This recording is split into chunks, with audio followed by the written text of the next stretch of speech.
আসসালামু আলাইকুম। Welcome back to my channel Tarannum's cookbook. আজকে আমি আপনাদেরকে পুডিং বানিয়ে দেখাবো। এই রেসিপিটা জানে না এমন মানুষ মনে হয় পৃথিবীতে কমই আছে। তারপরেও রেসিপিটা এতই জনপ্রিয়, তাই আমি চাচ্ছিলাম আমি কিভাবে তৈরি করি সেটা আপনাদের সাথে শেয়ার করতে। 2 কাপ লিকুইড দুধ আগে থেকে জাল করে রেখেছি। দুধটা অনেক বেশি জাল করে ঘন করে ফেলার দরকার নাই।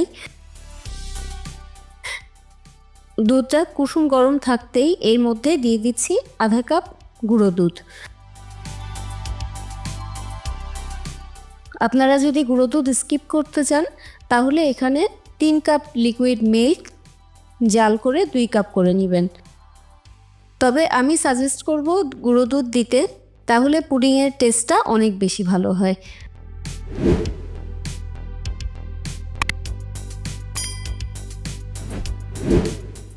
এখন এর মধ্যে 1.5 কাপ চিনি দিচ্ছি। চিনি দেওয়াতে দুধের পরিমাণ কিছুটা বেড়ে যাবে, তাই এটা আরও একবার বলক এনে একটু ঘন করে নিতে হবে যেন এটা 2 কাপ হয়।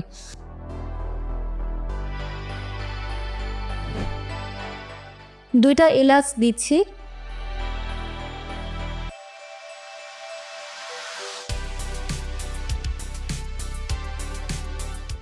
দুধের ঘনত্বটা ঠিক এইরকম হবে, দেখে হয়তো বুঝতে পারছেন।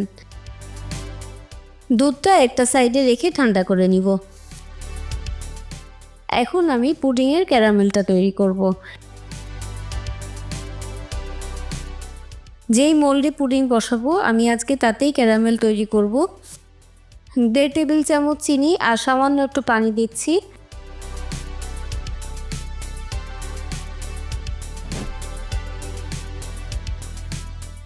এই পর্যায়ে চুলার আঁচটা একদম লো করে দিতে হবে। বাটিটা একটু ঘুরিয়ে ঘুরিয়ে ক্যারামেলটা তৈরি করে নিব। এখানে আমি কোনো চামচ বা স্প্যাচুলা দিয়ে নাড়াচাড়া করিনি, যেহেতু অল্প পরিমাণ, সেই জন্য আমি ক্যারামেলটা সেভাবেই তৈরি করছি যেন বাটিটা ঘুরিয়ে নিলেই চিনিটাও গলতে থাকে আর পুডিংয়ের ক্যারামেলের কালারটাও চলে আসে। পুডিংয়ের ক্যারামেলের কালারটা অনেক বেশি ডার্ক করার কোনো প্রয়োজন নাই, তাহলে ক্যারামেলটা পুড়ে যাবে আর পুডিংটা খেতে একদমই ভালো লাগবে না। আমি এরকম কালার রাখতে চাচ্ছি। একটু গোল্ডেন ব্রাউন কালার আসলে নামিয়ে একটা সাইডে রেখে ঠান্ডা করে নিচ্ছি।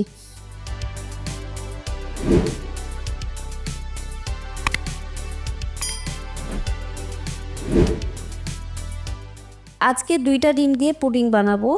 ডিমগুলো অবশ্যই রুম টেম্পারেচারে থাকতে হবে।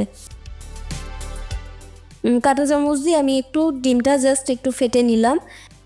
এটা অনেক বেশি ফাটাতে যে বাবল উঠিয়ে ফেলার দরকার নাই, তাহলে কিন্তু পুডিংয়ের ভিতরে বাবল বাবল ক্রিয়েট হবে।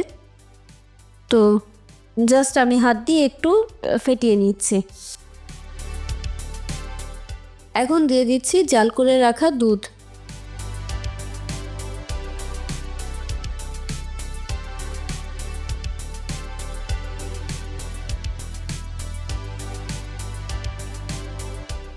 এখন আরেকটু ভালো করে মিশিয়ে নিব। আমি যে মোল্ডে ক্যারামেলটা সেট করেছিলাম সেই মোল্ডেই আজকে আমি পুডিংটা তৈরি করব। তো সেই জন্য এই মোল্ডের উপরেই একটা ছাঁকনি বসিয়ে দিলাম।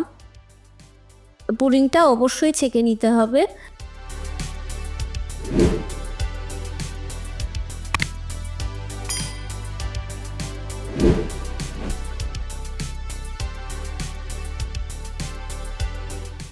আমি যে প্যানে পুডিংটা স্টিম করব সেখানে পুডিংয়ের বাটিটা বসিয়ে দিলাম। এখন একটা ভারী কিছু পুডিংয়ের বাটির উপরে চাপা দিয়ে দিচ্ছি। এখন এর মধ্যে পানি দিচ্ছি। পানির পরিমাণটা এমন হতে হবে যেন সেটা বাটির অর্ধেক পর্যন্ত থাকে।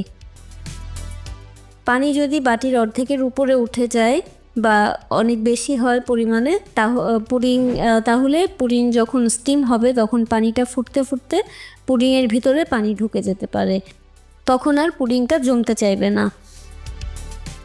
এতক্ষণ চুলাটা অফ করা ছিল। আমি এখন চুলার ফ্লেমটা অন করে দিব। পুডিংটা 30 থেকে 40 মিনিট পর্যন্ত মিডিয়াম আঁচে আমি রান্না করে নিব। 40 মিনিট পর ফিরে আসলাম। একটা টুথপিক দিয়ে চেক করে নিচ্ছি। টুথপিকটা যদি ক্লিন বের হয় তাহলে বুঝতে হবে পুডিং রেডি। এখন রুম টেম্পারেচারে এনে ফ্রিজের নর্মাল চেম্বারে রেখে দিতে হবে 2 থেকে 3 ঘন্টার জন্য। আপনারা চাইলে ওভারনাইট রেখে দিতে পারেন, পরের দিন কাটলেও কোনো সমস্যা হবে না। এখন আমি পুডিংটা মোল্ড আউট করে নিব। তবে একটা কথা আপনাদেরকে এই পর্যায়ে বলে রাখা খুবই জরুরি যে পুডিংয়ের এই বাটিটা যখন বসাবেন তখন এর নিচে একটা যে কোনো স্ট্যান্ড বা কাপড় দিয়ে দিতে হবে। আজকে আমার হাতের কাছে তেমন কিছু ছিল না, আর আমি খুবই তাড়াহুড়োর মধ্যে পুডিংটা তৈরি করেছি, যার জন্য আমি কোনো কাপড় বা স্ট্যান্ড স্টিম করার সময় বসাতে পারিনি। তবে আমি যেহেতু আজকে কোনো অথেন্টিক পুডিংয়ের রেসিপি শেয়ার করছি না, তাই এই ছোটোখাটো ভুলগুলো আমি আজকে স্কিপ করিনি, কারণ পরবর্তীতে আমি যখন আপনাদের জন্য পুডিংয়ের একটা অথেন্টিক রেসিপি নিয়ে আসব তখন আপনাদের কাছে আমার এই পুডিংয়ের টিপসগুলো কাজে লাগবে বা ভুল ত্রুটিগুলো আপনাদের কাজে লাগবে। এই যে দেখেন এখানে পুডিংটা নামানোর পরে দুইটা মানে এইরকম ট্যাপ খাওয়া হয়ে গিয়েছে পুডিংটা। এইটার রিজনটা হচ্ছে যে আমি যখন পুডিংটা বসিয়েছি চুলাতে তখন আমি তলায় কোনো স্ট্যান্ড বা কাপড় ব্যবহার করিনি। কিন্তু এই পুডিংটা এতটাই সিল্কি আর জিকলি হয়েছিল, আমি আর কি বলবো আপনাদেরকে, এত টেস্টি হয়েছিল যা আমি আপনাদেরকে বলে বোঝাতে পারবো না। পুডিংটা আমি আপনাদেরকে কেটে দেখাচ্ছি। দেখেন পুডিংটা কতটা স্মুথ, সিল্কি আর জিকলি হয়েছে, খেতেও অসাধারণ হয়েছিল। রেসিপিটা ভালো লাগলে লাইক দিয়ে পাশেই থাকবেন, আর আমার চ্যানেলটা ভালো লাগলে আমার চ্যানেলটা সাবস্ক্রাইব করে বেল বাটনে অল ক্লিক করতে ভুলবেন না। এতে আমি কোনো নতুন ভিডিও আপলোড করলে তা আপনাদের নোটিফিকেশন চলে যাবে। দেখা হচ্ছে নতুন কোনো ভিডিও নিয়ে। আজ এই পর্যন্তই থাক। সবাই ভালো থাকবেন, সুস্থ থাকবেন। আল্লাহ হাফেজ।